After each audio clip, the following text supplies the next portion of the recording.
कदम दर कदम चलो ऐसे कि निशान बन जाए, काम करो ऐसा कि पहचान बन जाए। जिंदगी तो सब काट लेते हैं, मगर जिंदगी जियो ऐसे कि मिसाल बन जाए।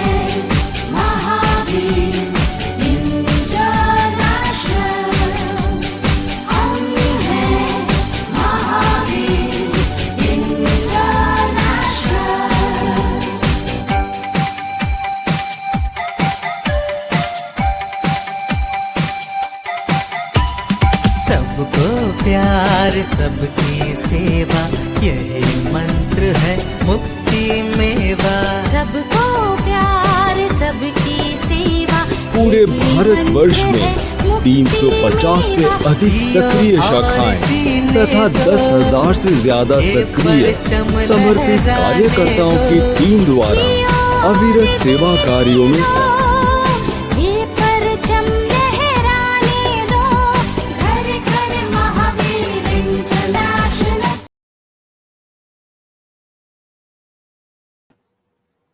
जय महावीर। जब नाम आता है 50 वर्षों के सफर का, तो बात तजुर्बे की होती है या कम से कम संसाधनों से लड़कर जीतने के किस्से होते हैं। पर क्या इन 50 वर्षों के लंबे सफर में युवाओं के सहयोग को कम आंका जा सकता है? कहीं से भी उनका सहयोग कम है? बात हमने हाल ही में देखा कि मामला देश की सुरक्षा का हो या दुश्मन के घर में घुसकर बहादुरी दिखाने का, युवा शक्ति सदैव अग्रणी रही है। आज इसी अमृत ऊर्जा को टटोलने चलिए फिर से आरंभ करते हैं महावीर इंटरनेशनल के मंथन महोत्सव के समकक्ष गोल्डन थ्रेड के आज के एपिसोड को। अधिकतम युवा मन की तरंगों को जन सेवा से जोड़ लिया, अधिकतम ऊर्जा को जैसे सर्वोत्तम दिशा में मोड़ दिया। क्या नाम ले आज के मेहमानों का, क्या उनका परिचय कराएं? ये वो कुंदन है जो तब कर बार बार और निखर आए। तो चलिए रूबरू होते हैं आज के हमारे पहले रत्न वीर संदीप डांगी जी से। नमस्कार, जय महावीर। जय महावीर सर। वीर डांगी का जन्म 9 नवंबर 1970 को मुंबई में हुआ।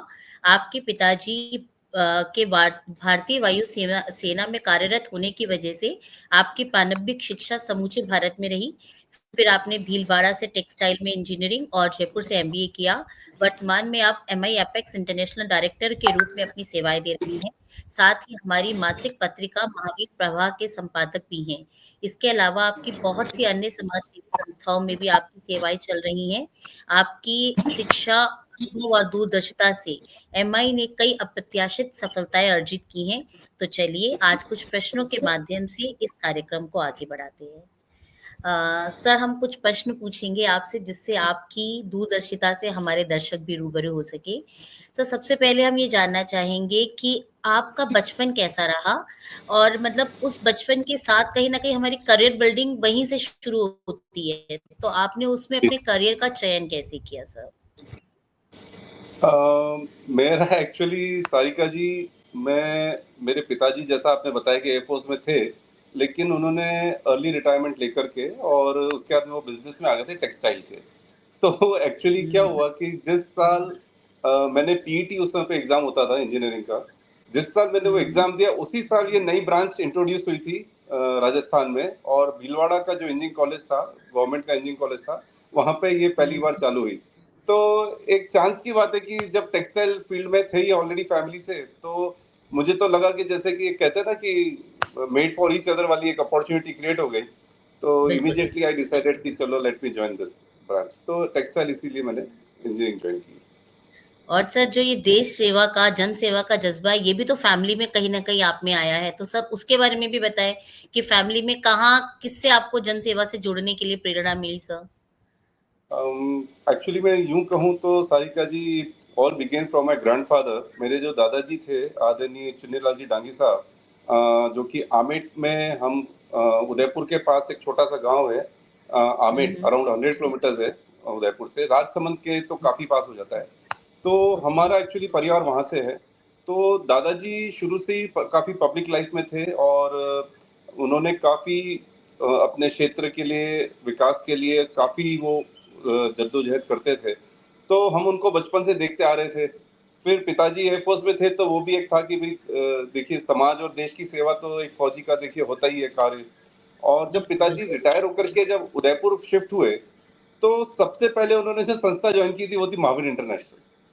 तो ये समझिए कि मैं समझता हूँ शायद ये 1984 की बात है। तो आप ये सोचिए कि 84 में ही मैं महावीर इंटरनेशनल से इनडायरेक्टली तो जुड़ ही गया था, क्योंकि मेरे पिताजी बिल्कुल। महावीर इंटरनेशनल के मेंबर बन गए थे। तो बस वो देखता रहा उन सबका जो कार्य था परिवार में। मेरे जो ताऊ जी थे, ही वाज़ अ डॉक्टर। उन्होंने पूरी ज़िंदगी गवर्नमेंट सर्विस ही की, जबकि उनके पास में बहुत ज़बरदस्त अपॉर्च्युनिटीज़ थी, क्योंकि वो सीनियर सर्जन थे और बहुत ही वेल नोन सर्जन थे। डॉक्टर मदन लाल डांगी आज भी राजसमंद में उनका नाम बहुत ही आदर से लिया जाता है। तो बिल्कुल, बिल्कुल। एक ये एक बस समझिए कि थोड़ा विरासत ऐसी मिली, तो अच्छा लगता है कि भई कुछ काम कर पाए थे तो। सर बिल्कुल, आप 1970 बॉर्न और 1984 में आप एमआई से जुड़ गए। यानी मात्र 14 वर्ष की आयु में आपने एमआई का हाथ पकड़ लिया सर।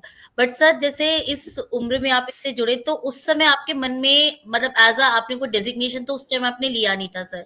पर प्रॉपरली इस जी। संस्था से आप कौन से सन में जुड़े और उस समय आपके मन में क्या भावनाएँ रही जब आपने एमआई को चुना सर? देखिए एमआई जो संस्था है वो बहुत ही प्योर संस्था है सारिका जी। और जो इसकी जो नींव अगर हम कहें उन ऐसे महानुभवों ने रखी है कि जिसकी कोई मिसाल नहीं कह सकते हम। उनके बिल्कुल, सोच, उनकी समाज के प्रति सोच, उनकी सेवा भावना जो थी वो एक अलग ही दर्जे की मैं कहता हूँ थी। तो बिल्कुल। उस कारण से जो संस्था के प्रति जो एक रुझान था वो तो मेरा बचपन से था ही। और जब पिताजी को भी जब हम वो कोई सेवा कार्य होते थे उदयपुर में, कुछ भी एक्टिविटीज होती थी तो हम भी जाते थे साथ में। तो हम देखते थे कि किस तरह हमारे मेंबर्स जो वीर वीराएं जो किस तरीके से बिल्कुल मतलब विषम परिस्थितियों में भी जा जा करके जो कार्य करते थे।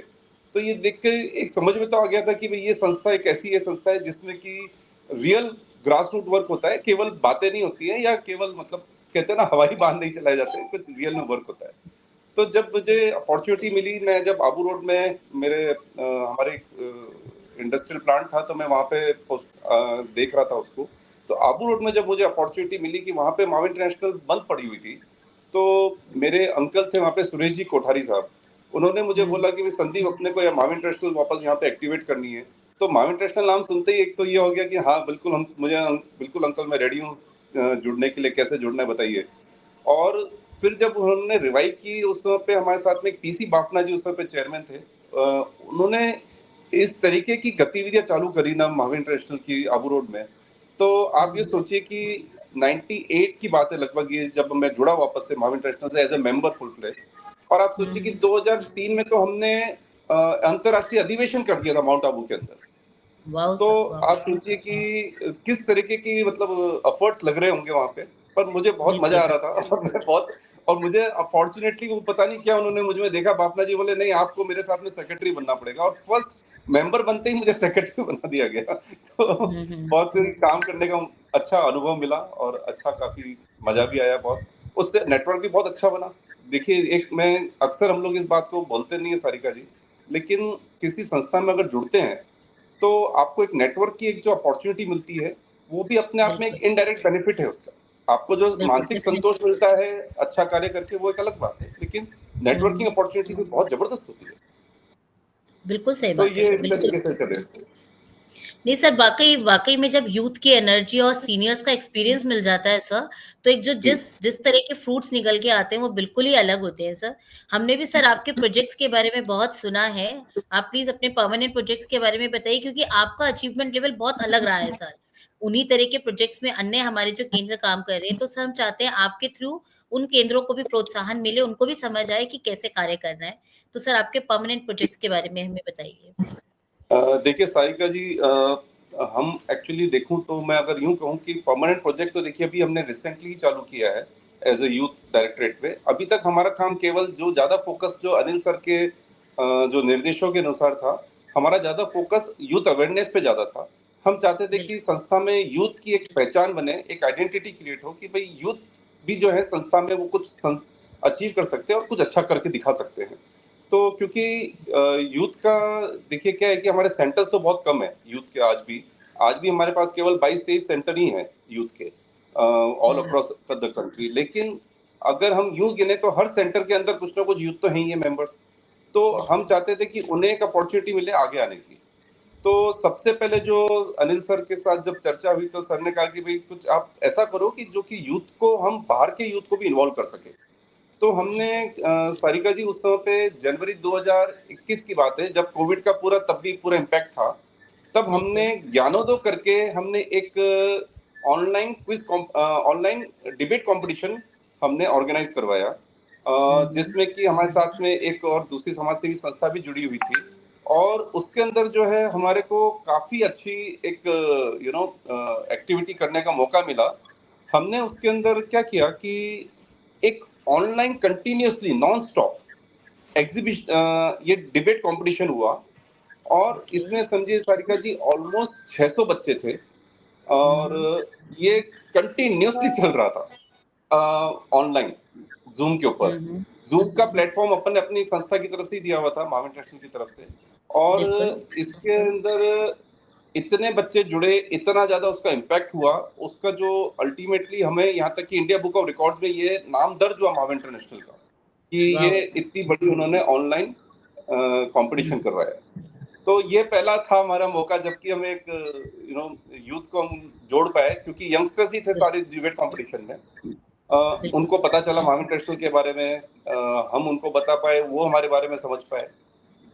फिर अनिल सर का था कि जैसे ही जब थोड़ा फिजिकल जब चीजें वापस शुरू हुई कि जब ऑनलाइन से ऑफलाइन पे जाने लगे, तो एक हमारा ये आया कि क्यों ना हम एक यूथ कन्वेंशन करें, क्योंकि हम लोग इंटरनेशनल कन्वेंशन जनरल मेंबर्स के तो करते ही हैं, वीर वीराओं के, लेकिन युवाओं को हमने कभी नहीं किया। तो एक बड़ा अच्छा मौका मिला हमें करने का। और ये मेरे उस पे को डायरेक्टर थे अमित भाई मेहता। मैं उनकी जितनी तारीफ करूं उतनी कम है। उन्होंने मुझे इतना सपोर्ट किया इस कार्य में, और उन्होंने बोला कि आप संदीप जी बिल्कुल चिंता मत करो। मैं भिलवाड़ा में, वो वहां पे उस पे युवा प्रताप के चेयरमैन भी थे, बोले कि संदीप जी मैं ये करवाऊंगा कंपटीशन, और मैं भिलवाड़ा में ही करवाऊंगा। तो देखिए मैं आपको सही बताऊं सारिका जी, कोई भी काम होता है ना, देखिए क्रेडिट अल्टीमेटली, जैसे मैं डायरेक्टर हूं तो मुझे दिया जाता है, लेकिन काम तो पूरी टीम कर रही होती है हर बार। बिल्कुल सही बात। तो ये उनके साथ जो पूरी टीम थी अमित मेहता जी की, उन लोगों ने बहुत जबरदस्त काम किया। एंड पहला यूथ कन्वेंशन हुआ, 2 दिन का यूथ कन्वेंशन रखा हमने। फर्स्ट डे पूरा भीलवाड़ा में था, और सेकंड डे हमने उनको चित्तौड़ का ट्रिप करवाया। चित्तौड़ का जो किला था वहां घुमाने ले गए उनको हम लोग, बकायदा खुद बसेस हायर करके उस पर ले जा करके उनको दिखाया हमने। दूसरे दिन सारे जो पार्टिसिपेंट्स थे, ऑलमोस्ट 250 पार्टिसिपेंट्स आए थे उस पहले युवा कन्वेंशन में, और इट वाज सुपर सक्सेसफुल हर तरीके से। शांतिलाल जी गुलेछा, जो कि आप लोगों ने नाम सुना होगा, एक बहुत ही अच्छे कहानीकार हैं, उनके रील्स और वीडियोस कई सारे आपने देखे होंगे। वो मेन स्पीकर थे हमारे इस प्रोग्राम के। आयुष जी जो आज हमारे दूसरे स्पीकर हैं आज के इस प्रोग्राम के, उनको उसके अंदर हमने युवा गौरव का अवार्ड दिया। तो तब आयुष जी का जो पहला बार जो रिकॉग्निशन है माविन इंटरनेशनल में उस समय पे पैदा हुआ कि भाई, क्योंकि हमने पूरा साइंटिफिक तरीके से हमने सबसे एंट्रीज मंगवाई थी, और उसमें से हमने सेलेक्ट किया कि कौन से सेंटर अच्छे हैं, कौन से वीर युवा जो हैं वो काम अच्छा कर रहे हैं। तो ये हमारा बड़ा अच्छा एक्सपीरियंस रहा था कन्वेंशन का। सर जैसे आपने भी बताया कि टीम वर्क ही एक्चुअली में प्रॉपर रंग लाती है। नाम चलो डायरेक्टर का हो रहा है, ये टीम बियरर, टॉर्च बियरर का हो रहा है सर, बट सर कुछ ना कुछ क्वालिटीज सर टॉर्च बियरर में होती हैं जिनको आगे उनके लिए अग्रणी रखा जाता है उन्हें। तो आपको अग्रणी रखने की जो आपकी क्वालिटीज हैं सर, सिर्फ वो बताइए सर हमको सर, मतलब ये कि अगर मैं कल में आपकी एक पोस्ट को, आप जैसी पोस्ट को कल दूसरा एक बंदा आके वहां लेता है, या आपकी से आपसे आपसे आपसे मार्गदर्शन लेता है इस जगह के लिए, तो सर वो कौन से एट्रीब्यूट्स हैं आपको जो आप शेयर करना चाहेंगे कि इन पे चलने से आपको लगता है बेटर रिजल्ट्स ओरिएंट कर पाते हैं सर? सबसे important point Sarika ji, all the successes of the team and all failures are mine। ये सबसे इंपॉर्टेंट मैं मानता हूँ कि जितने भी सक्सेस है वो मेरी पूरी टीम के एफर्ट से हुआ है, और अगर फेलियर हुआ है तो कहीं ना कहीं मेरी प्लानिंग में, मेरे इम्प्लीमेंटेशन में, मेरे मार्गदर्शन में कहीं ना कहीं कमी थी, इस कारण से हुआ। तो क्योंकि काम एक्चुअली में वो करते ही हैं, वही कर रहे होते हैं। और दूसरी चीज मैंने ये देखिए सारिका जी कि हमें बिल्कुल भी जरूरत नहीं है कि जब हम अक्सर देखिए माविन इंटरनेशनल में तो ये नहीं है प्रचलन, लेकिन दूसरी संस्थाओं में मैंने देखा है कि अक्सर लोग है ना क्रेडिट लेने में बहुत आगे रहते हैं कि मैं क्रेडिट मैंने किया ऐसा बोलते रहते हैं। हमारी संस्था में फॉर्चुनेटली ये चीज नहीं है। यहाँ पे हम लोग उल्टा क्रेडिट देना ज्यादा पसंद करते हैं सामने वाले को। तो बिल्कुल। ये बहुत बड़ी, इसीलिए माम इंटरनेशनल की ये बहुत बड़ी उपलब्धि भी है, क्योंकि हमारे यहाँ पे हम क्रेडिट हमेशा हम ये देखें कि दूसरे ने कितना किया, हम उसको अगर देखते तो हमें लगता है हमने तो कुछ भी नहीं किया उसके सामने, हमारा क्या था कंट्रीब्यूशन उनके कंट्रीब्यूशन के सामने। तो ये मैं डेफिनेटली इसको बहुत इम्पोर्टेंट मानता हूँ। बाकी तो देखिए जनरल ये है कि बस सबके साथ में नेटवर्क बना के रखें, अपन सबसे कम्युनिकेशन इम्पोर्टेंट है, कम्युनिकेशन बनाए रखें, तो कभी भी दिक्कत नहीं आती है। सर जैसे भी आपने बताया कि आपका मतलब आपने एमआई से एक बहुत चीज़ सीखी और सिखाई, वो है देना। चाहे वो क्रेडिट के रूप में हो, चाहे वर्क एक्सपीरियंस के रूप में हो, चाहे किसी भी रूप में हो सर। बट सर इनकी बदौलत जो आपने एक ब्रांडिंग का एक कॉन्सेप्ट चालू किया, जो आप मेरे ख्याल में शायद अपने एमबीए के एक्सपीरियंस से लेकर आए, वो सर आपका एमआई में कैसे यूज़फुल रहा सर? या सीएसआर फंड रेज़िंग के अंदर किस तरह से जी। आपने उन क्वालिटीज़ को यहाँ इम्प्लीमेंट किया सर? मैं उसमें ज़रूर बताना चाहूँगा सारिका जी कि सीएसआर जो एक्टिविटी है, ये एक बहुत इम्पोर्टेंट एक्टिविटी है।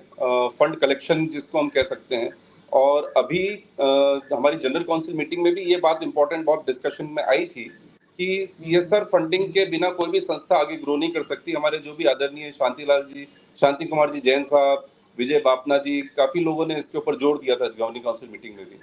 तो बेसिकली देखिए क्या है कि सीएसआर के लिए कुछ बेसिक डॉक्यूमेंटेशन बहुत इंपॉर्टेंट है, वो हमें करने जरूरी हैं। अगर हम वो नहीं करेंगे तो हम आगे नहीं बढ़ सकते हैं।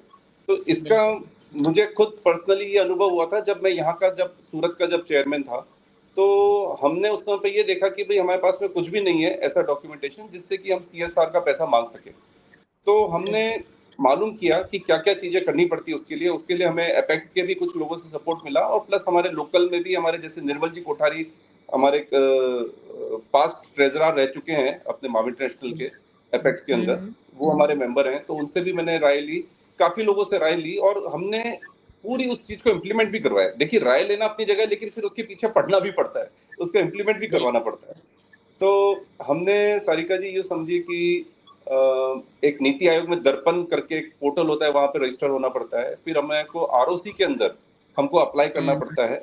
इसके अलावा हमको 80G 12A के अंदर भी हमारे होने चाहिए कंप्लीट सारे जो सर्टिफिकेशंस वगैरह हैं। डॉक्यूमेंट्स तो ये सब हमने करे, ये सब हमने किए, और उसके बाद में देन लकीली उसी समय पे जब ये कंप्लीट हुआ, और आप सोचिए कि क्या होता है ना, कई बार यूनिवर्स भी देखिए साथ देता है आपका, ये हुआ, और उसी समय पे अपनी जो माम इंटरनेशनल की आई वैन थी, वो हमने उस समय पे मंगवा ली थी सूरत में। हम उसमें आई कैंप करना चाहते थे, तो एसआर ग्रुप के एक हमारे मित्र थे, उनसे मेरी ऐसी चर्चा चली, मैंने कहा भाई हम करना चाहते हैं, बोले हम आपको देने को तैयार है पैसा उसके लिए।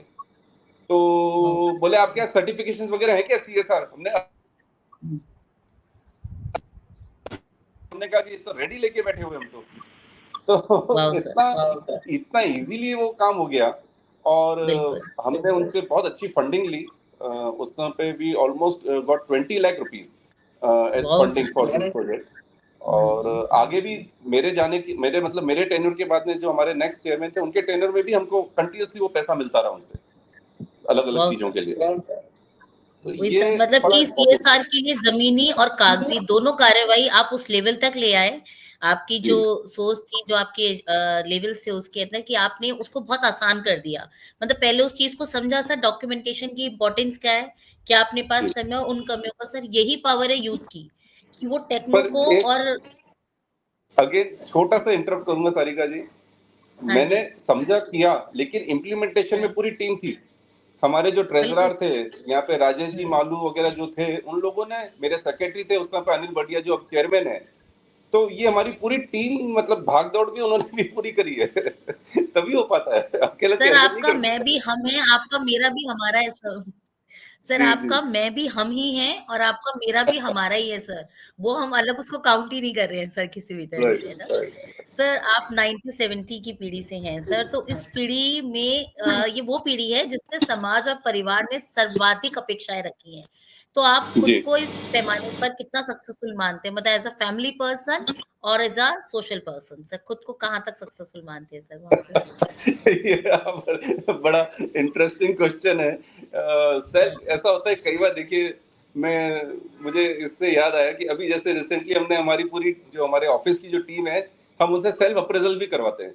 हम उनसे ये नहीं, हम अप्रेज नहीं करते उनको, हम उनसे भी सेल्फ अप्रेजल करवाते हैं, तो पता चलता है कि आप खुद को कितना आंक रहे हो। तो आप भी अभी मेरा सेल्फ अप्रेजल मांग रहे हैं बेसिकली। बिल्कुल सर, एग्जैक्टली सर। तो सारिका जी बेसिकली यो देखिए कि मैं डेफिनेटली माविन इंटरनेशनल में तो मेरा पूरा, आप समझ सकते हैं कि पूरा अपना, मैं समझता हूँ कि मैं 100% दे पा रहा हूँ अपना। लेकिन हाँ, बिजनेस के अंदर देखिए क्या होता है कि कहीं ना कहीं बैलेंस तो हम सब जगह करने की कोशिश करते हैं, लेकिन बिजनेस या फैमिली लाइफ पे कभी कभी उसका असर आता है। और कई बार हमको कभी कभी कुछ चीज़ों को फोरगो करना पड़ जाता है, क्योंकि कुछ कमिटमेंट्स ऐसे होते हैं जो हमको फुलफिल करने पड़ते हैं। तो मैं तो यही मानता हूँ कि देखिए बैलेंस तो आपको करना है, एंड कहते हैं ना कि वो continuously, it's a continuous process. ये ऐसा नहीं कि आज मैंने बैलेंस कर लिया तो अब आगे मुझे कुछ करने की जरूरत नहीं है, फिर दूसरे दिन फिर कुछ नए बैलेंसिंग का कोई पॉइंट आएगा। तो मैं ये मानता हूँ कि यस, कभी बस ये है कि प्रायोरिटी एक चीज को देनी पड़ेगी आपको लाइफ में। आप तीनों को एक साथ प्रायोरिटी नहीं दे सकते, प्रायोरिटी तो आपको एक को ही देनी पड़ेगी कि ये मेरे ऊपर ही ऊपर है सबसे ज्यादा, फिर बाकी चीजों को अपन थोड़ा सा बैलेंस करके चलते हैं साथ साथ। तो यस, कोशिश तो करते रहते हैं कि बैलेंस हो जाए।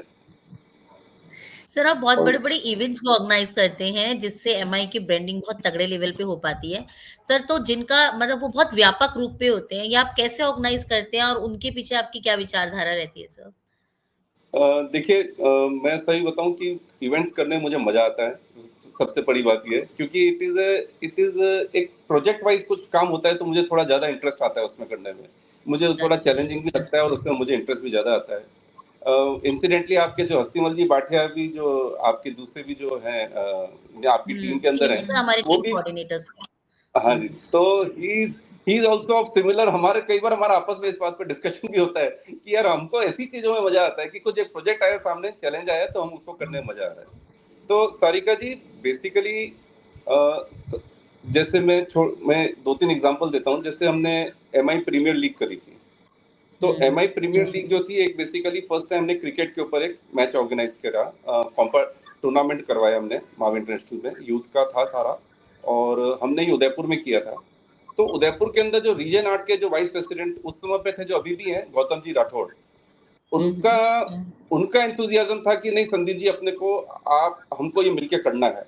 उन्होंने मुझे फुल उनकी तरफ से पूरा सपोर्ट मिला, और उनका सपोर्ट था तो डाउन द लाइन जो उनके जो जोन चेयरमैन थे, सेक्रेटरी थे, उनके खुद रीजन सेक्रेटरी थे, या वहाँ के जो चेयरमैन सेक्रेटरीज थे उदयपुर के उस समय के, उनका फुल सपोर्ट मिला।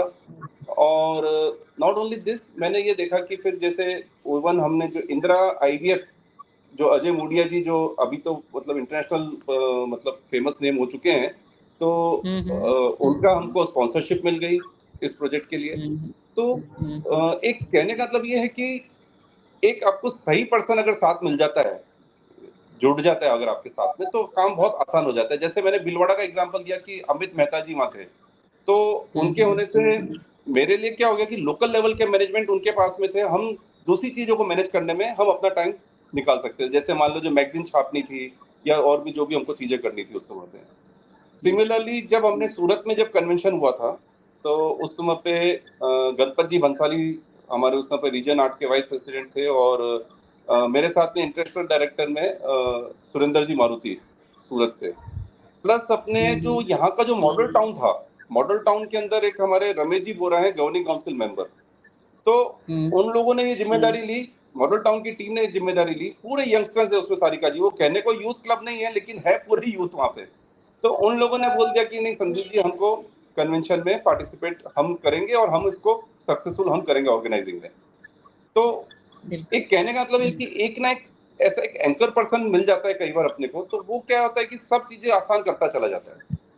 सेम चीज जब हमने युवा सरगम किया था चित्तौड़ में, तो वो भी अपना एक काफी शानदार प्रोग्राम रहा था, जिसमें हम पहले हमने जोन रीजनल लेवल पे हमने पहले ऑनलाइन कंपटीशन करवाया, फिर उसमें से जो सेलेक्ट हुए वो सब चित्तौड़ में आए थे। अराउंड 200 पार्टिसिपेंट्स थे चित्तौड़ में, वो भी बहुत बड़ा प्रोजेक्ट हो गया था। तो वहाँ पे जो वहाँ की जो लोकल टीम थी, पंकज उपाध्याय जी थे, वहाँ पे अभय जी थे, तो इन लोगों ने क्या किया कि पूरा अपना एफर्ट डाल दिया। तो मैंने ये देखा सारिका जी, एवरीबॉडी इज केपेबल, हमको केवल उनको प्लेटफॉर्म बना के देना होता है, हमको उनको अपॉर्चुनिटीज देनी होती है और उनको काम करने की छूट देनी होती है। तो जब हम छूट दे बिल्कुल देते हैं काम की, तो देखिए हर जना कर सकता है काम। ऐसा कोई भी नहीं है कि कोई ऐसा कोई रॉकेट साइंस थोड़ी ना काम करना, ऑर्गेनाइजिंग करना है बिल्कुल एक्टिविटी। सर, बिल्कुल सर, मैक्सिमम आउटपुट तभी निकल के आता है, थोड़ी-सी इंडिपेंडेंस मिल जाती है सर काम करने की। सर जैसे आपकी जो हम सुनते हैं, आपकी बात सुन रहे हैं, तो डेफ़िनेटली आपने एक पायदान से कई पायदान ऊपर लेके गए सर आप वर्क की अपनी उसको कैपेबिलिटी। सर आप अगले 25 वर्षों में इसी रफ्तार में अगर चलता है एमआई, तो आप इसको कहाँ देखते हैं सर? अभी जैसे हमारे 10,000 कार्यकर्ता हैं, 350 सेंटर हैं, तो सर अगले 25 वर्षों में कहाँ होगा एमआई आपके विज़न में सर? मैं बताऊं आपको सारिका जी, एमआई शायद कुछ गिने-चुने जो स्वयंसेवी संस्थाएं रह जाएंगी ना इंडिया के अंदर अच्छी, हुँ, हुँ। उनमें होगा हुँ, हुँ। 25 साल बाद में। बहुत हुँ, बहुत सारी संस्थाएं जो आज की तारीख में चल रही हैं, उनका कोई बेस नहीं है, उनका कोई सोच नहीं है, उनका कोई फाउंडेशन नहीं है, मास अपील नहीं है, हुँ, उनका कोई हुँ। इंडिजिनस रूट नहीं है। तो जिस तरीके से सरकार का जो अभी बहुत ज़्यादा फ़ोकस है कि भई फॉरेन फंडिंग वगैरह पे भी बहुत ज़्यादा कंट्रोल कर लिया है और बिल्कुल। मतलब उसमें काफ़ी फेमा वगैरह के रूल्स भी लग गए हैं।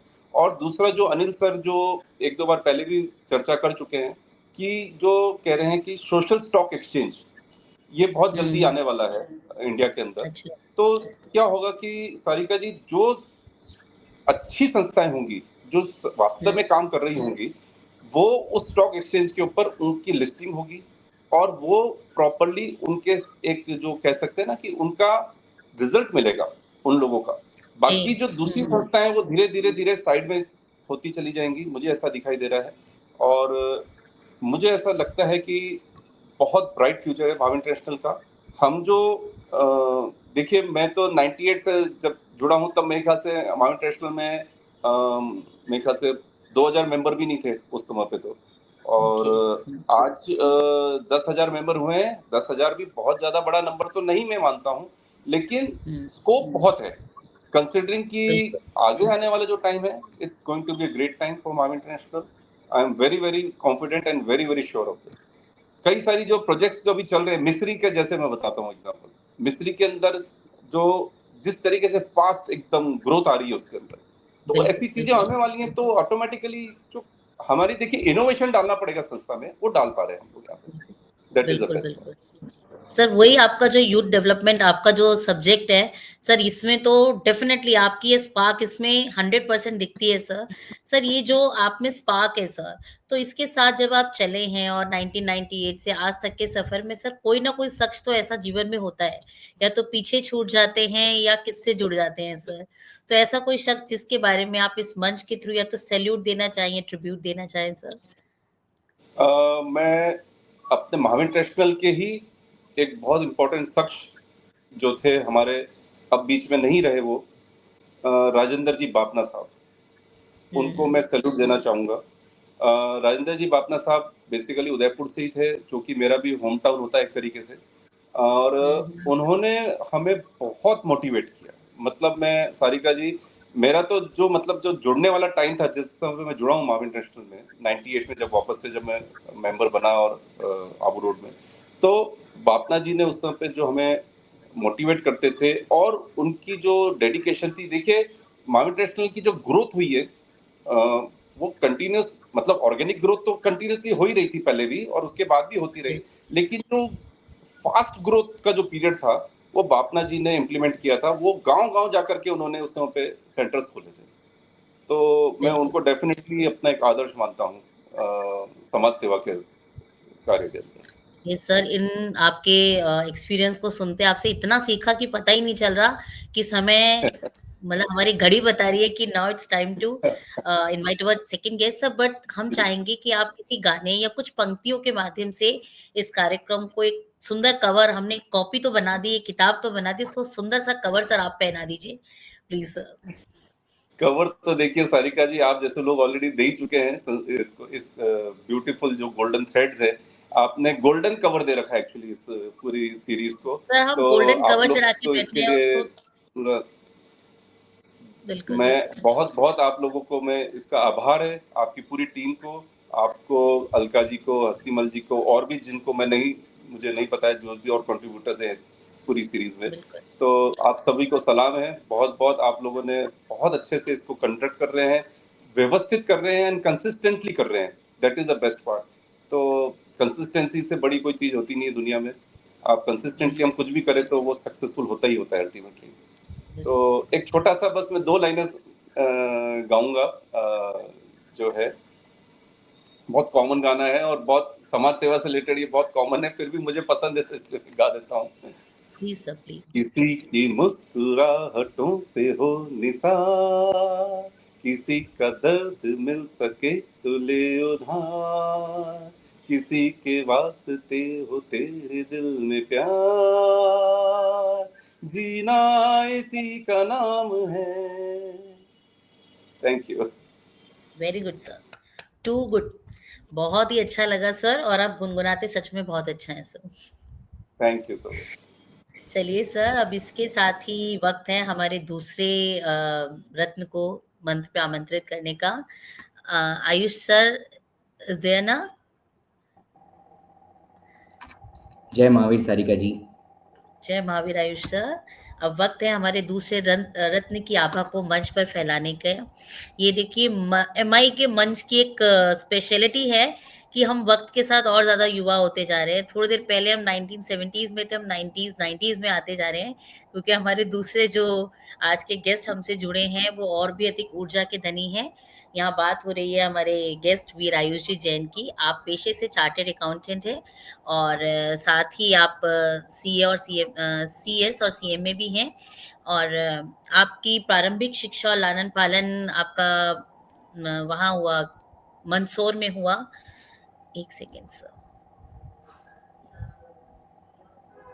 या छोटी उम्र और बड़े हौसलों के साथ जन सेवा के जज्बे से आप 2019 में एमआई के मंदसौर सेंटर से जुड़े, जहां आपने कीन सेक्रेटरी के पद पर 2 वर्ष अपनी सेवाएं दी, फिर वहीं चेयरमैन पद पर रहे, और आपकी कार्य क्षमता के बल के भरोसे ही 2 वर्षों में ही आप इंटरनेशनल को डायरेक्टर जैसे सम्मानित पद के लिए चयनित हुए। आप हमारी मानसिक पत्रिका महावीर प्रवाह में उप संपादक के रूप में भी अपनी सेवाएं दे रही हैं। आइए अब कुछ प्रश्नों के माध्यम से हम आपकी जर्नी को समझते हैं।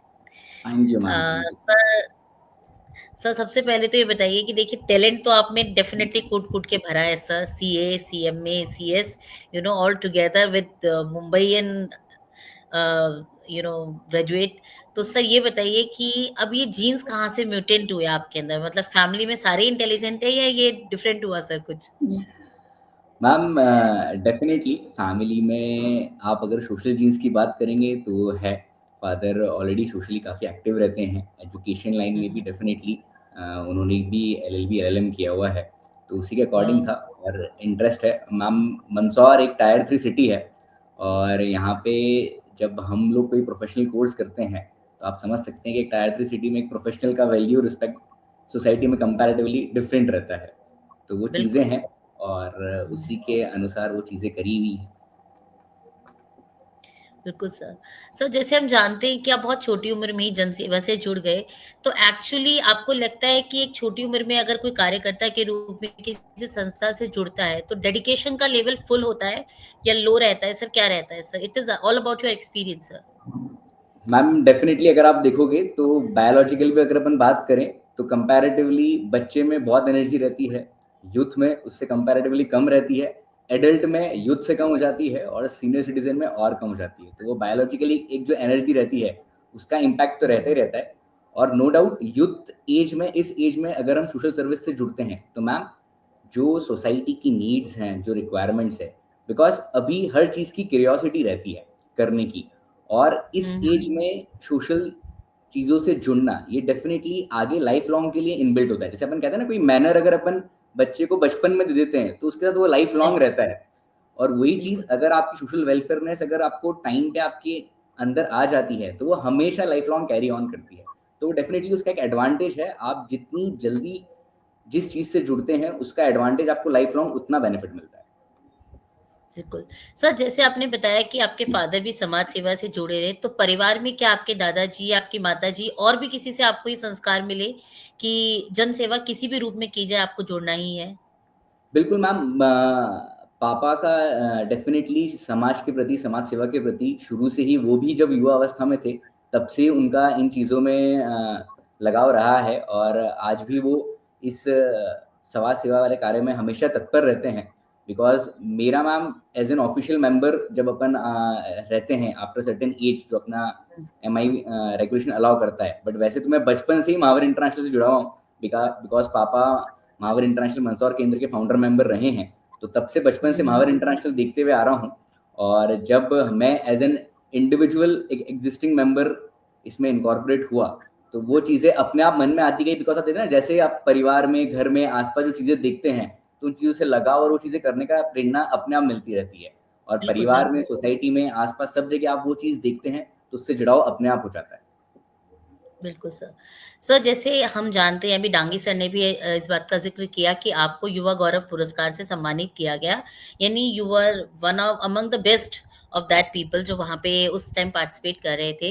तो सर, उसके अलावा ऐसी कौन-कौन सी योग्यताएँ थी जिसके लिए आपको इस पुरस्कार के लिए चयनित किया गया?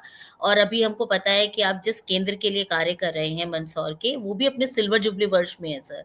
तो उसके लिए भी आप उसमें एक छोटी उम्र में एक चेयरपर्सन के रूप में वहाँ अपनी सेवाएँ दे रहे हैं सर। तो प्लीज़ अपनी कुछ क्वालिटीज़ जो हम अपने दोस्तों के संग भी शेयर कर सकें कि एक इस उम्र में भी क्वालिटीज़ के भरोसे हम कहीं से कुछ अचीव कर सकते हैं सर, उसके बारे में बताएँ? मैम, ये तो जब जो चयन कमेटी थी उस अधिवेशन में, आपको उनसे पूछना पड़ेगा कि उन्होंने किस आधार पे मुझे इवैल्यूएट किया है। बिकॉज अपने मुँह से अपनी चीज़ें बताना अच्छा नहीं लगेगा। बट हाँ, ये चीज़ ज़रूर है मैम, मतलब जब हमारा यूथ अधिवेशन हुआ था, मैं जब महावर इंटरनेशनल मंदसौर के अंदर में एज एन इंडिविजुअल मेंबर बना और सेक्रेटरी पद पे जब मैं रहा, उसके बाद मेरा प्रयास था कि महावर इंटरनेशनल की ओवरऑल जितनी भी एक्टिविटीज़ होती है नेशनल लेवल पे, या जो भी अपने परमानेंट प्रोजेक्ट्स हैं, एपिक्स प्रोजेक्ट्स हैं, जो अपन को ऑर्गेनाइज करने चाहिए, जो अपने ब्लू बुक में उन सब चीज़ें मेंशन्ड है, तो पूरा प्रयास था कि मंदसौर केंद्र पे भी वो सब चीज़ें हों। एज ए सेक्रेटरी जब मैं रहा, उसके बाद हमने पूरा प्रयास किया जितने भी अपने नेशन वाइड प्रोजेक्ट्स होते हैं, चाहे जैसे अपना BB किट हो गया, सैनिटरी पैड डिस्ट्रीब्यूशन हो गया, थैलेसीमिया कैंप हो गया, ब्लड डोनेशन कैंप्स हो गए, एनवायरमेंट रिलेटेड कैंप्स हो गए, ये सब चीज़ों करने का हमने प्रयास किया। उसके बाद जब हमारा फर्स्ट यूथ अधिवेशन हुआ था, उस समय मेरा संपर्क हुआ संदीप जी से, जैसा कि उन्होंने बताया। पहला अधिवेशन था, तो बिल्कुल जब कोई चीज़ पहली बार होती है, तो जितने इनोवेटिव आइडियाज़ आ सकते हैं और कैसे करना होता है, क्या करना होता है, वो बहुत सारी क्यूरियोसिटी रहती है। बिकॉज कोई चीज़ का बेंचमार्क नहीं रहता है उस टाइम पे। तो वो चीज़ जब पहली बार होती है, तब उसी संदर्भ में मेरी उनसे चर्चा हुई, मुलाकात हुई। मैं तो वहाँ पे एज ए कार्यकर्ता के रूप में अधिवेशन के लिए गया था, और जब वो अनाउंसिंग हो रही थी, तो हम लोग ऐसे ही हमारे सारे मेंबर्स ऐसे ही वेट कर रहे थे कि थर्ड अनाउंस हो गया है। तो हमको जो साथ में थे वो मेंबर्स बोल रहे थे कि थर्ड में अगर अपना नाम आ जाए तो बहुत अच्छी बात है। थर्ड अनाउंस हो गया, हमारा नाम नहीं आया, तो उन्होंने बोला कि चलो अब अपना नाम तो कहीं नहीं आएगा। मैंने कहा ठीक है, जो सेकंड और फर्स्ट आया उनका वेट कर लेते हैं। सेकंड नाम आया, वो भी किसी और का हो गया, तो मन में और अपेक्षाएं बिल्कुल थी नहीं, वो भी खत्म हो गई। फिर जब फर्स्ट नाम आया, तब हम सब शॉक्ड थे। बिकॉज मैम, क्योंकि पहली बार हमारा जो टायर 3 सिटी केंद्र से ये नेशनल अवार्ड माना, और वो हमारे सेंटर के लिए एक बहुत बड़ा अचीवमेंट था। बहुत बड़ी बात। फर्स्ट टाइम नेशनल अवार्ड मिला, एंड दैट टू के जो पहला अधिवेशन हुआ उसके अंदर वो अवार्ड प्राप्त करना, वो हमारे लिए, हमारे केंद्र के लिए बहुत गौरव की बात थी। और स्पेशल थैंक्स है मैम, जो लीडरशिप जो एग्जिस्टिंग में है, अनिल सर और बाकी पूरी टीम का, कि उन्होंने वो चीज़ करी।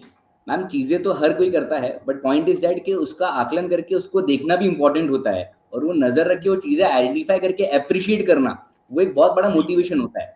वो एप्रिसिएशन आपसे और अधिक चीज़ें करवाने की प्रेरणा प्रदान करता है। तो वो बहुत अच्छी चीज़ है कि हमारे यहाँ पे हम लोग आइडेंटिफाई करते हैं। जैसे अपने यहाँ नेशनल अधिवेशन जो होता है, इंटरनेशनल अधिवेशन जो होता है, हमेशा उसमें अपन हर सेंटर, जोन, रीजन से सेंटर्स आइडेंटिफाई करते हैं, मेंबर्स आइडेंटिफाई करते हैं, डायरेक्टर्स आइडेंटिफाई करते हैं, और उनको अप्रिशिएट करते हैं। तो मैम, ये भी एक बहुत अच्छी क्वालिटी है अपने ऑर्गेनाइजेशंस की, और प्रेरणा यहीं से आती है जब हमको लगा कि हाँ, हमारे केंद्र को भी रिकॉग्नाइज किया गया है। तो वो एफर्ट्स दिखते हैं कि ऐसा नहीं कि जो बड़े सेंटर्स हैं या जो मेट्रो सिटीज में सेंटर्स हैं, उन्हीं की एक्टिविटीज को देखा जाता है। वो एक near by her tyre 3 city centre को एक मोटिवेशन प्रोवाइड करता है कि अगर आप अच्छा काम कर रहे हो तो वो अननोटिस नहीं जाएगा, बिल्कुल नोटिस किया जाएगा, और उसको नोटिस करने के बाद अप्रिशिएट भी किया जाएगा। तो मैम, वो डेफिनेटली एक मोटिवेशन मिलता है। और उसी कुछ चीज़ों को देखते हुए जब मुझे वहाँ अवार्ड मिला, उसके बाद अगले 2 साल जब एज ए इंटरनेशनल को डायरेक्टर की जिम्मेदारी अनिल सर द्वारा दी गई, फिर एज एन महावीर प्रभा में आप भी मेरे साथ सब एडिटर रह चुके हैं उसमें, तो वो चीज़ें मिलना करना, और आज वो काम करते करते हमारा जो गोल्डन जुबली सेलिब्रेशन हो रहा है, इसकी रजिस्ट्रेशन कमेटी की जिम्मेदारी दी गई। तो मैम, अपन काम करते जाएंगे तो काम मिलता जाएगा और वो बाय डिफॉल्ट काम करने में एक एप्रिशिएशन मिलेगा। आज अपन को वो चीज बर्डन नहीं लगती है कि हाँ हम ये, बिकॉज ये नॉन पेड सर्विस है, डेफिनेटली सोशल सर्विस एक नॉन पेड सर्विस है और हम यहाँ हमारे इंटरेस्ट से आ रहे हैं, बिकॉज यहाँ पे अपना समय भी देना पड़ता है, आपको तन मन धन से लगना भी पड़ता है, बट हमें इस चीज को अच्छा लग रहा है और ये सेल्फ सेटिस्फेक्शन के लिए हर इंसान सोशल सर्विस से जुड़ता है, बिकॉज को कोई बेनिफिट या एडवांटेज नहीं मिलता, वो अपने सेल्फ सेटिस्फेक्शन के लिए इस चीज से जुड़ता है, तो वो हमारे लिए एक बहुत अच्छी बात है। और महावर इंटरनेशनल अब एक संस्था नहीं, अपना परिवार ही है, तो परिवार के लिए काम करने में हम सब सोचना नहीं पड़ता है। बिल्कुल सर, आपने 2 मिनट में तो हमें उस कन्वेंशन में पहुंचा दिया जहां हमारी भी सांस रुकी हुई थी कि फर्स्ट कौन आएगा। सर आपका बोलने का तरीका बहुत अच्छा है, बहुत एक्सप्लेनेबल है। सर आपके जो प्रोजेक्ट्स चल रहे हैं सर, उसमें भी आपका ये एक्सप्लेनेशन दिखाई देता है। सर आप बहुत क्लियर कट काम करके चलने वाले पर्सन है। सर थोड़ा सा बताइए कि आपके क्या क्या प्रोजेक्ट चल रहे हैं और उनके लिए जिन फंड्स की हमें आवश्यकता होती है सर, उसके लिए आपकी क्या तरीके रहते हैं सर उनको रेज करने के? बिल्कुल मैम, जब मैं अभी एज ए चेयरमैन इस सेंटर का, मंदसौर सेंटर का रहा हूँ मैम, हमारे 2 प्राइमा फैक्टर फोकस थे, एक एजुकेशन सेक्टर और एक हेल्थ सेक्टर। इन दोनों सेक्टर्स में हमने पूरी प्लानिंग और विजन के साथ काम किया है। एजुकेशन में हम जितने कैंप्स ऑर्गेनाइज कर सकते थे, चाहे वो बच्चों के लिए उनके मेडिकल चेकअप कैंप्स हो गए, चाहे उनकी कोई कंसल्टेंसी हो गई, चाहे उनका करियर गाइडेंस सेमिनार हो गया। हेल्थ सेक्टर्स के अंदर जैसा कि आप अपन महावर इंटरनेशनल को ऑलरेडी कहते हैं ना कि वर्ल्ड रिकॉर्ड है हमारा in terms of VB kit और सैनिटरी पैड डिस्ट्रीब्यूशन किट्स, तो मैम इन चीज़ों का नॉलेज और अवेयरनेस टायर 3 सिटीज में बहुत ज़्यादा इंपॉर्टेंट हो जाता है। टायर 1 टायर 2 में तो फिर भी लोगों को अवेयरनेस होती है हाइजीन्स के बारे में, मेडिकल हेल्थ के बारे में, बट टायर 3 में इस चीज़ों की है। और कहते हैं ना कि टायर 3 में इतना फ्रेंकनेस या इतनी ओपननेस नहीं रहती है as compare to other cities, तो वहां जाके इन चीज़ों को करना, ओपन करना। जब हमने पहली बार ये प्रोजेक्ट किया था कि जो नेशन वाइड प्रोजेक्ट हो रहा है, और मैं जब पहली बार वो प्रोजेक्ट लाया था, तो मैसेज डालने में या लोगों को बताने में हल्की सी स्टार्टिंग में झिझक हो रही थी कि हम ये प्रोजेक्ट्स क्या कर रहे हैं, बिकॉज हर कोई इसको अडॉप्ट नहीं करता है, और जो सुनता भी है तो वो सोचता है कि अरे ये अपना प्रोजेक्ट थोड़ी है, अपन इन चीज़ों को कहाँ ओपनली डिस्कस कर सकते हैं पब्लिक डोमेन में, कहाँ उनसे बात कर सकते हैं। और हमारा बीइंग अ वीर सेंटर है, हमारा कोई स्पेसिफिक वीरा सेंटर हो तो वो उनके लिए हो, हम वीर सेंटर हो के हमने वो चीज़ ऑर्गेनाइज करी। स्टार्टिंग में वो चीज़ लगता था, जब हमने पहली बार वो ऑर्गेनाइज करी मैम, लोकली इतना सपोर्ट और इतना एप्रिशिएशन मिला कि उसके बाद से हम फर्स्ट एनजीओ था हमारा महावर इंटरनेशनल जिसने इस प्रोजेक्ट को इस संदर्भ में कार्यक्रम आयोजित किया। उसके बाद से लोगों का इतना विचार खुला। अभी हमने रिसेंटली बच्चों के लिए, जो गर्ल्स रहती हैं स्कूल में 11th 12th की, उनके लिए हमने ये अवेयरनेस कैंप ऑर्गेनाइज किया था। स्टार्टिंग में झिझक गई, किसी से जब पूछा कि सवाल पूछो तो नहीं पूछा, जब उनको ओपनली बताया गया कि आप पूछ सकते हो, सब चीजें नॉर्मल है मैम, उसके बाद जिन डॉक्टर्स को हम लोग लेके गए थे उनकी कंसल्टेंसी के लिए, उन डॉक्टर्स को 2 से 3 घंटे उन बच्चों ने सारी क्वेरीज पूछी, और जब डॉक्टर्स को मालूम पड़ा कि बच्चों में सिर्फ जस्ट लैक ऑफ अवेयरनेस कि ये चीजें कितनी नॉर्मल है, जो किसी के साथ डिस्कस नहीं कर सकते, ना घर पे डिस्कस कर सकते हैं ना दोस्तों में, बिकॉज दोस्तों में करेंगे तो उनका भी नॉलेज उतना ही है जितना उनके पास है। तो तब जाके मैम सार्थकता दिखती है ऐसी चीजों को ऑर्गेनाइज करने की। और मेरा ऐसा व्यक्तिगत है कि एजुकेशन और हेल्थ सेक्टर, ये दोनों सेक्टर्स इतने इंपॉर्टेंट है जहाँ पे हमें सोशल कॉज आइडेंटिफाई करने की बहुत ज्यादा आवश्यकता है।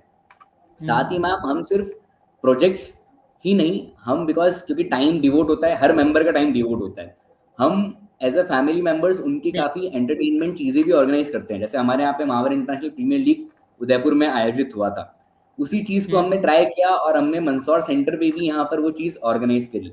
हमने ऑर्गेनाइज करी और सिर्फ आपस में ही नहीं, हमने यहाँ के जो लोकल दूसरे सोशल क्लब्स हैं, जो एसोसिएशंस हैं, उनके साथ में हम वो चीज ऑर्गेनाइज करी।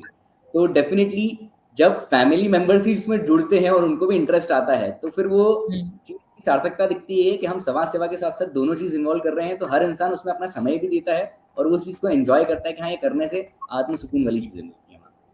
सर बहुत अच्छी बात बताई आपने। एक्चुअली टियर 1, टियर 2, टियर 3 वाली जो सिटी वाले कॉन्सेप्ट है, ये शायद हम लोगों को जल्दी से स्ट्राइक नहीं करते क्योंकि हमारा एरिया ऐसा नहीं है।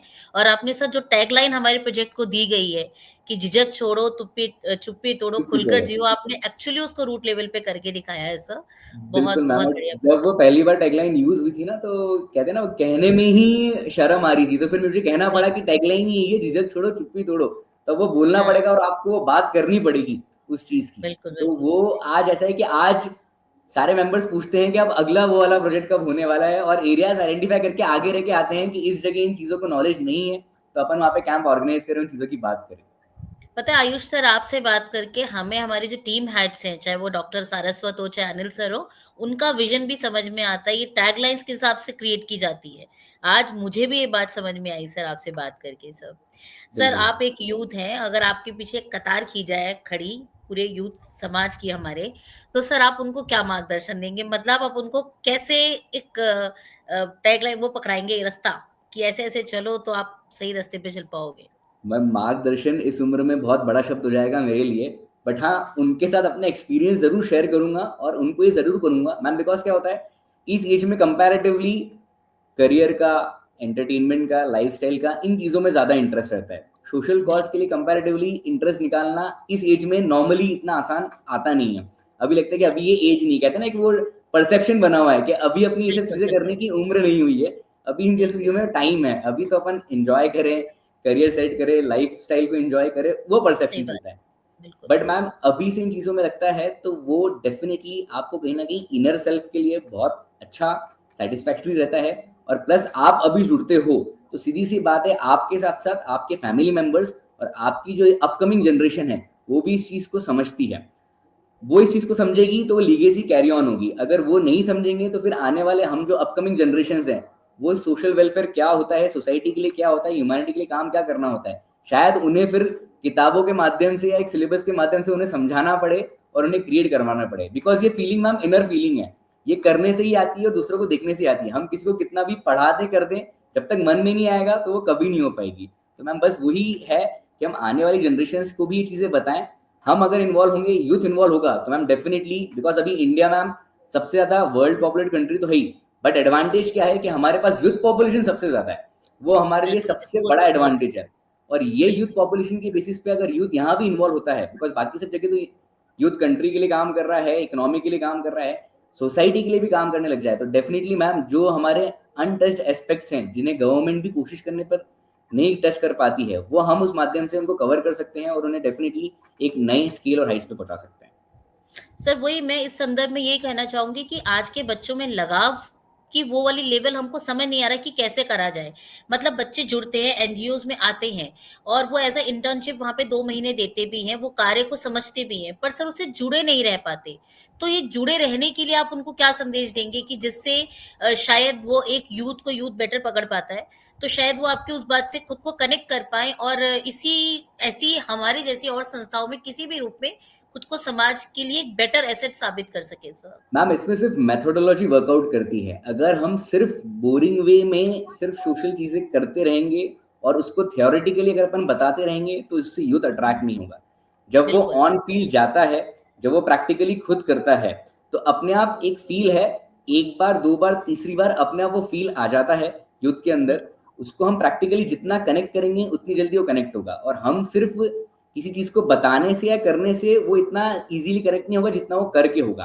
और साथ में हम उस चीज़ को सिर्फ एज़ अ सोशल कॉज़ या किसी और के लिए करने का ही संदर्भ ना सोचें। हम उसे ये बताएँ कि हम ये हमारे लिए कर रहे हैं, और उसके साथ-साथ कोई ना कोई एक्टिविटी जोड़ेंगे, तो डेफ़िनिटली मैम यूथ कनेक्ट होगा।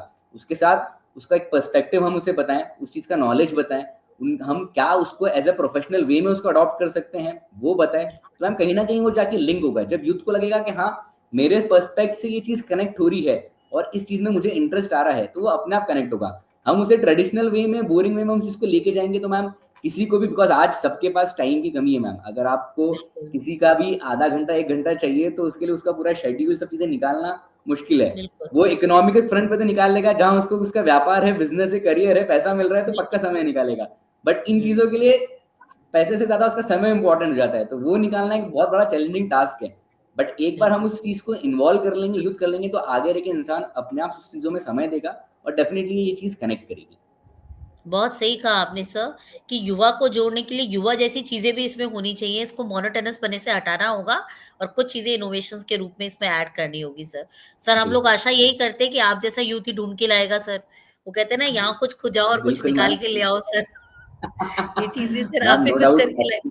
अपने यहाँ पे वैसे भी मैम सबसे अच्छी बात ये है कि हमारे यहाँ पे वो चीज़ कंसिडर नहीं की जाती कि आप छोटे हो, आप अभी कम उम्र के हो तो आपको कोई कार्य, कोई ज़िम्मेदारी नहीं सौंपें या कोई काम नहीं दें। बल्कि अपने यहाँ पे इतनी अच्छी सोच है कि युवाओं को और आगे लाने का प्रयास किया जाता है, और उन्हें मैम ऐसा भी नहीं कि किसी अंडर या किसी प्रेशर में काम करना है, उन्हें फुल इंडिपेंडेंट किया जाता है और कोई भी काम किया जाता है स्वतंत्र मोड से, और कोई भी इनिशिएटिव नया आइडिया आता है उसको एक्सेप्ट किया जाता है। वरना मैम बिल्कुल कहते हैं ना एक ट्रेडिशनल सोच हो जाती है कि अरे अभी इनको कहाँ आइडिया है, कहाँ अनुभव है, ये कहाँ चीज़ है, हम इतने सालों से हैं, हम करेंगे, हम देखेंगे।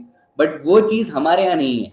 कोई भी नया आइडिया पुटअप करो किसी भी जगह, आज मैं दोनों तीनों डोमेन में काम कर रहा हूँ, एज ए को डायरेक्टर रहा हूँ सेंट्रल मेंबरशिप डेवलपमेंट में, वहाँ कोई आइडिया हमने रखते हैं तो एक्सेप्ट किया जाता है। हम बिल्कुल हमारी जो अगर महावीर प्रभा मैगजीन होती है वहाँ पर हम इनिशिएटिव लेते हैं, वो एक्सेप्ट किया जाता है। अभी हम रजिस्ट्रेशन कमेटी, हम लोग, हमारी पूरी टीम उस चीज़ पे काम कर रही है। हम कोई भी नई आइडियाज, नए वे आउट लेके आते हैं, हर चीज़ को वहाँ एक्सेप्ट किया जाता है, सुना जाता है, समझा जाता है। और वो लोग तो कहते हैं ना विश्वास करते हैं कि नहीं आप ये चीज़ कर रहे हो और आप ये चीज़ कर लोगे, और बिल्कुल फ्री हैंड दिया जाता है कि आप जो करोगे उस पर पूरा हमारा ट्रस्ट है। कहीं भी कुछ चीज़ आए तो बैकएंड पे हम हैं, आप तो फ्रंट एंड लीड करो, बैकएंड में कोई प्रॉब्लम आए तो हम बैठे हुए हैं, आपके ऊपर आँच नहीं आने देंगे। तो वो अपने यहाँ की अपनी संस्था की सबसे बड़ी अच्छी मेथोडोलॉजी है और स्टाइल है। हम लोग ना कॉर्पोरेट वर्ल्ड की तरह काम करते हैं, जहाँ बिल्कुल सर हायरार्कीज एक ट्रेडिशनल वे है, आपका एक सिस्टम है, कहीं कोई चीज़ चाहिए आप वहाँ से पूछ सकते हो। किसी का कुछ प्रॉब्लम हो गई ऑफिस में, अगर कोई प्रॉब्लम हो गई तो अपने अपने पास सीनियर के पास जाते हैं ना कि ये प्रॉब्लम हो गई या ये मिस्टेक हो गई। सेम चीज़ अपने यहाँ पर है, कहीं भी कुछ हो जाता है तो मैं कनेक्ट कर लेता हूँ। कोई चीज़ गलत पोस्ट हो गई, कुछ लिखा गया, कुछ काम करने में गलती हो गई, तो पीछे बैकएंड है कि हाँ अपन को पता है महावीर प्रभा में कुछ गलत हो गया या कुछ चीज़ होगी तो अपन रश्मि मैम को इजीली बोल सकते हैं, वो टेक केयर कर लेती है। बिल्कुल तो मैम वो चीज़ें अपने यहाँ पर है और वो सबसे बेस्ट है। तो वो मैम अपने आप फील आता है, मजा आता है। और जहाँ आपको लीडरशिप विद फ्रीडम दी जाती है ना मैम, तो वहाँ डेफिनेटली रिजल्ट्स आउटस्टैंडिंग ही होते हैं। सर आपसे बात करके इतनी पॉजिटिव वाइब्स आ रही हैं, बट सर आज के जो आपकी एज के या आपसे थोड़े से छोटे जो युवा हैं, वो छोटी-छोटी हार को भी स्वीकार नहीं कर पाते सर, और बहुत जल्दी डिप्रेशन या अवसाद का अपन कह सकते हैं शिकार हो जाते हैं। तो उनके लिए आप क्या कहेंगे? मतलब कि आप तो शायद टीचिंग में भी ना सर, आप सीए की क्लासेस भी लेते हैं। जी जी मैम। तो आपका डेफिनिटली ऐसे यूथ से काफ़ी इंटरेक्शन रहता होगा सर। मैम सिंपल फंडा है, कुछ कर रहे हैं तो उसके आउटकम्स होंगे, या तो वो आउटकम्स फेवर में होंगे या आउटकम्स अनफेवर में होंगे। अगर आउटकम्स अनफेवरेबल की इतनी चिंता है और इतना ही डर है तो हमें फिर कुछ नहीं करना चाहिए।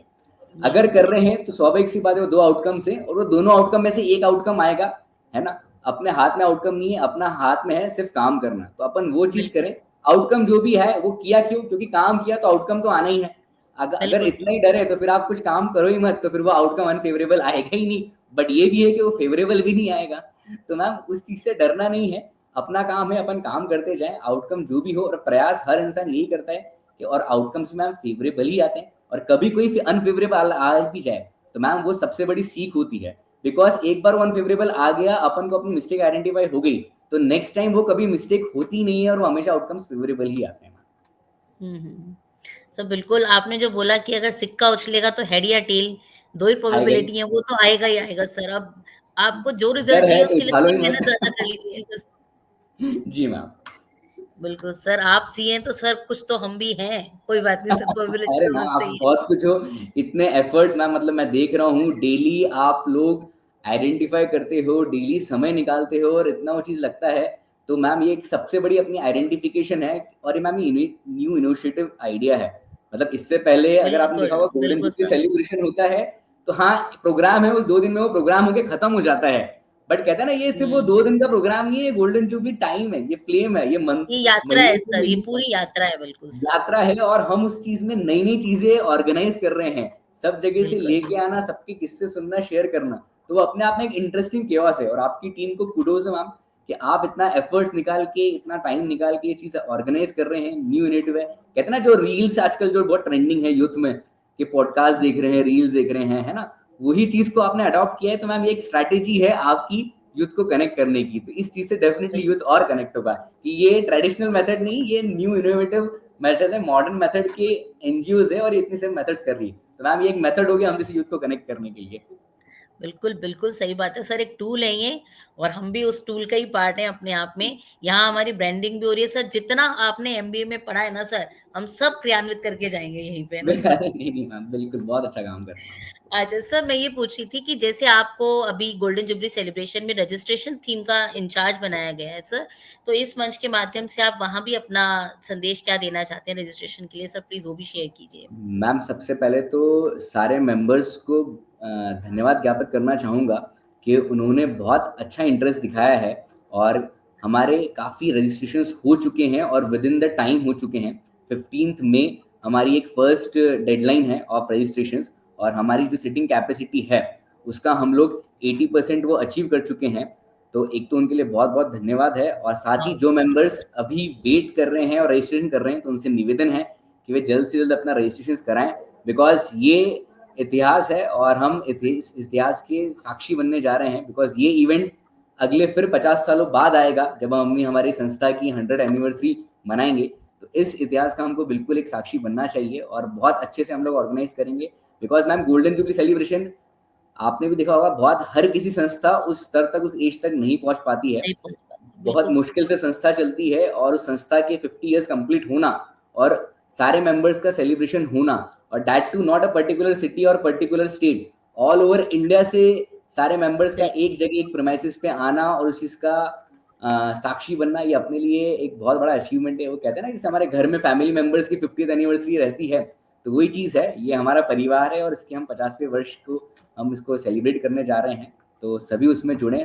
मेरा पुनः आप सभी से यही निवेदन रहेगा, जो भी अभी इस फीड को देख रहे हैं, कि आप अपने रजिस्ट्रेशन जल्द से जल्द कराएं और जिन्होंने करा लिया उनको बहुत बहुत धन्यवाद। Sir too good. सर अब हम वक्त को देखते हुए अपने लास्ट के क्वेश्चंस पे आ जाते हैं सर, कि इस मंच के माध्यम से अगर आप किसी को सैल्यूट या ट्रिब्यूट देना चाहें तो सर आप किसे देना चाहेंगे? मैम पर्टिकुलर किसी एक का नाम मेरे लिए बहुत मुश्किल होगा, बट मैं ट्रिब्यूट देना चाहूंगा entire team of Mahavir international, starting from our international president to the end जो अपना एडमिनिस्ट्रेशन ऑफिस है, जो लोग हैं, आपको entire team of golden jubilee, entire team, सारे जितने भी प्रेसिडेंट्स हैं, जितने भी ऑफिस बेयरर्स हैं हर जगह, चाहे वो सेंटर पे हो, जोन पे हो, रीजन पे हो, डायरेक्टरेट में हो, सभी को सैल्यूट है मैम।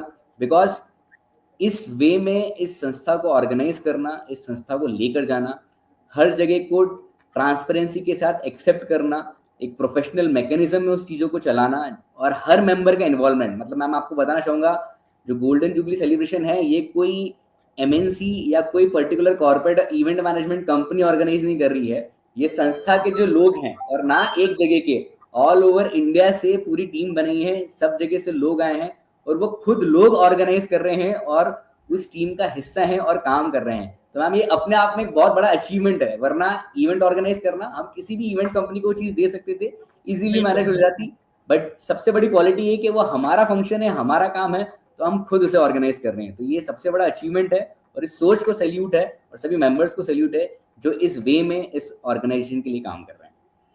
वाओ सर, सच में पता ही नहीं चल रहा, आज तो ऐसा लग रहा है घड़ी बहुत जल्दी जल्दी चल रही है क्या, जो फटाफटी टाइम यहाँ तक पहुँच गया।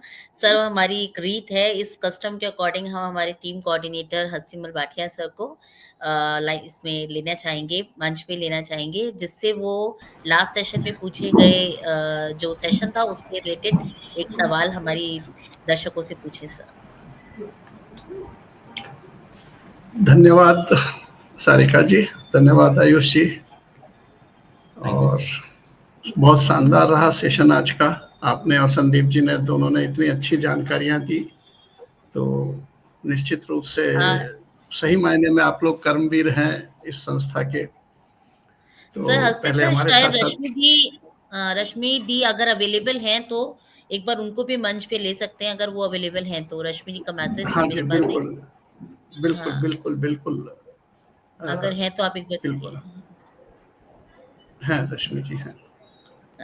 तो कहना चाहूँगा, पहले हमारे साथ संदीप जी जुड़े, तो संदीप जी के लिए कहना चाहूँगा कि लहरों को साहिल की दरकार नहीं होती, हौसला बुलंद हो तो कोई दीवार नहीं होती, जलते हुए चिराग ने आंधियों से ये कहा, उजाला देने वालों की कभी हार नहीं होती। अपने नाम के अनुरूप संदीप जी स्वयं प्रकाशित हैं और जहाँ जाते हैं उजाला बांटने में विश्वास रखते हैं। विरासत पे प्राप्त सेवा की भावना को आपने संवेदना के स्वर देकर और मुखर कर दिया। चुनौतियां कैसी भी हो उनको चूम कर, स्वीकार कर, जज्बे और जोश के साथ आगे बढ़कर, कार्य जब तक मुकम्मल ना हो तब तक चैन से न बैठना आपकी अनुकरणीय खूबी है।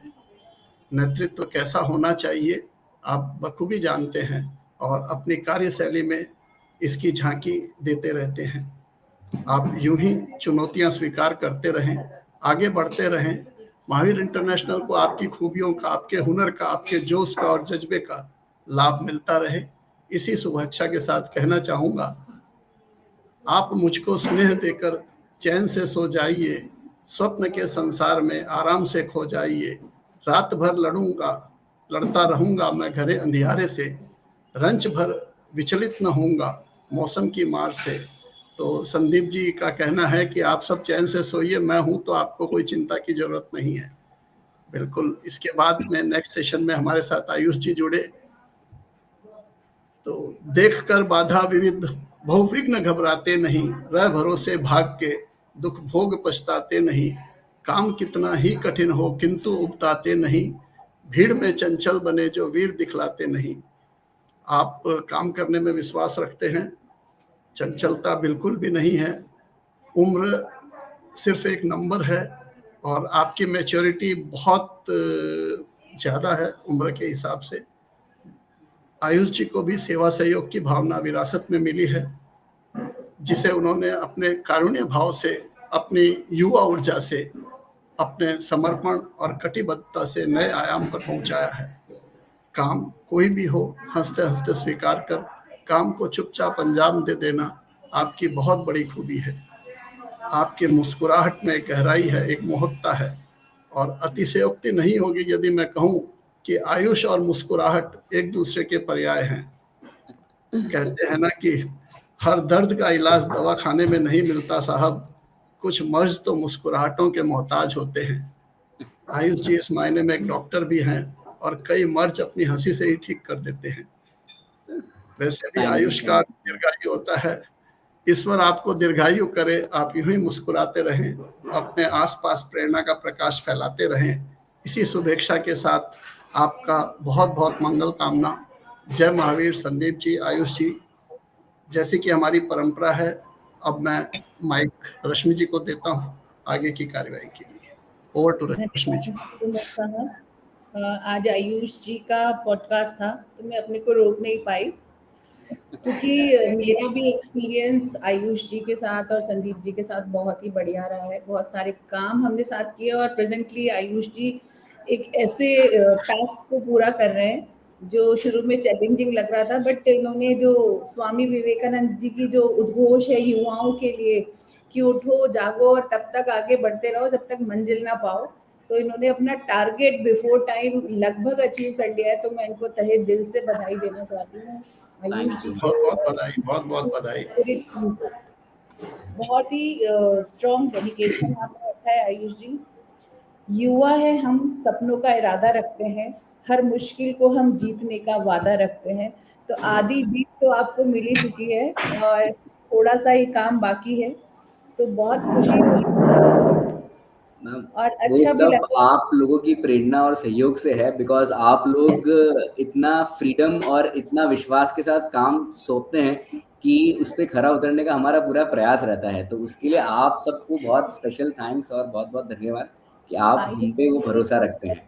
आयुष जी, जो मिलता है वही आदमी आगे शेयर करता है। जो हमको मिला अपेक्स से वही हमने आप लोगों को दिया है और आई थिंक आप भी आगे इसे पास ऑन करेंगे। ये लिगेसी है महावीर इंटरनेशनल, जो हम सब मिलके एक ताना बाना बना रहे हैं। या सुंदरता का, सारिका जी ने जितनी सुंदरता से इतना सफल संचालन किया है, इसके लिए बधाई की पात्र हैं।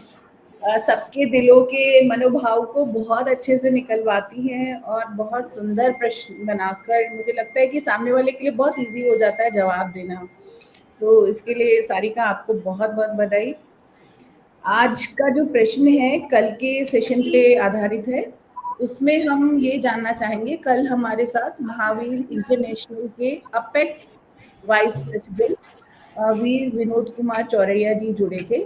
वो एक ऐसे शख्सियत हैं जिनका संपूर्ण परिवार, उनके पिताजी, वो खुद, उनकी पत्नी, उनके बच्चे, सब लोग समाज सेवा में निरंतर कार्य करते जा रहे हैं और महावीर इंटरनेशनल के माध्यम से अपनी सेवाएं दे रहे हैं। उन्हें एक महत्वपूर्ण कार्य दिया गया है जिसमें वर्चुअल सदस्यों को जोड़कर दुनिया के किसी भी कोने में वो समाज सेवा के लिए प्रेरित होकर कुछ योजनाएं बनाएंगे, आगे उसको किस तरह से कार्य योजनाओं को संचालित करना है, इस पर विचार करेंगे।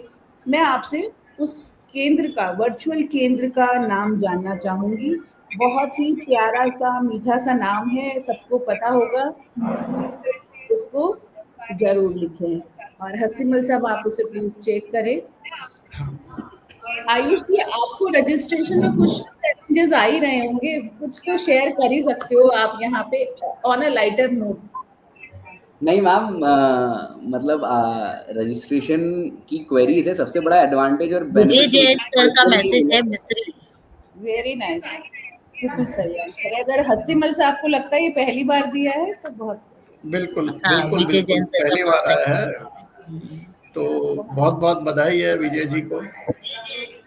एक बार हस्तीमल साहब आप आयुष जी का चैलेंज भी सुन लीजिए, आजकल बहुत मजेदार हाँ बातें बिल्कुल आपको बिल्कुल बैठते बिल्कुल हैं। बिल्कुल बिल्कुल बिल्कुल बिल्कुल।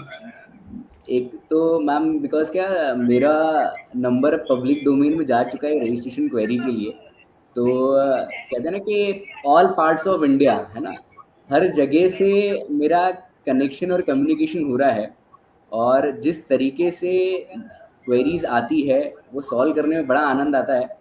बिकॉज कहते हैं ना कि हम जो सोचते हैं कि कोई भी किसी भी चीज़ के लिए, इवेंट के लिए ये प्रश्न हो सकता है, तो अपन उसकी तैयारी करते हैं, बट जब अलग अलग जगह से अलग अलग लोगों से क्वेरीज आती है ना, तो मालूम पड़ता है कि हाँ, अपन ने ये एस्पेक्ट तो सोचा ही नहीं, ऐसा भी कोई एस्पेक्ट हो सकता है क्या। तो वो एक अपने लिए सबसे बड़ा अनुभव रहता है कि हाँ, हमारी सोच से ज्यादा दूसरों की सोच कहाँ तक जाती है, और हम उस सोच को इनकॉर्पोरेट करके और वो चीजें कर सकते हैं। तो ये एक सबसे बड़ा एक्सपीरियंस रहा है मेरे लिए। एक बुक बना लीजिए आयुष जी, एक बुक बना लीजिए कि क्वेश्चंस। बिल्कुल sir. Sir definitely Mahavir international का जो गोल्डन सेलिब्रेशन है ना, ये इस तरह की एक्सप्रेशन दिखा रहा है। लाइटर नोट पे मैं ना वो मीम्स के साथ ना ऐसे डाल सकता हूँ पेज पे, जब अपना सेलिब्रेशन प्रोग्राम होगा ना, तो उस दिन एक बैनर बनवाऊंगा कि प्रश्न पूछे गए। सर हम भी जब सर कॉल करते हैं ना सबको कि हमें पॉडकास्ट लेना है, तो हमें भी बहुत अलग अलग तरह के एक्सपीरियंस मिलते हैं सर। हमें भी लगता है कि किसी दिन उनको भी हम एक अलग रूप में पॉडकास्ट करेंगे। हम सारे के सारे जो होस्ट है ना, वो करेंगे एक पॉडकास्ट अपना, और उसमें हम इसी तरह की बातें करेंगे। मैंने ये एक लाइफ लॉन्ग मेमोरी है और अपने ऐसे रूटीन का हिस्सा बन चुकी है कि अब अगर मेरे पास फोन नहीं आता है ना, मतलब एक दिन में किसी क्वेरी का, तो मतलब मेरे मन में बेचैनी हो जाती है कि आज फोन क्यों नहीं आया मेरे पास। भी हो रहा तो आयुष जी 15 तारीख के बाद फोन नहीं आएंगे आपके पास, तो थोड़ा सा खालीपन आ जाएगा। कम संभालिएगा। नहीं मैम, मुझे पूरा विश्वास है आप 15 तारीख बाद मुझे किसी और जिम्मेदारी के लिए बिल्कुल देंगे मेरे ऊपर, तो वो होने ही है। उसी पे आ रही थी मैं, आयुष सर उसी पे आ रही थी कि ये जो रश्मि दी है ना, इनको भगवान ने एक हुनर बड़ा जबरदस्त दिया है। इन्हें पता है काम किससे कब और कैसे कराना है। मुझे ये सिखा दो यार प्लीज। एक्सपर्टीज है उसमें, उनकी महारत। चलिए अभी हमारा आज समय काफी ज्यादा हो गया है। बिल्कुल सभी से जय महावीर। Thank you. सारे दर्शकों को नमस्कार। Thank you.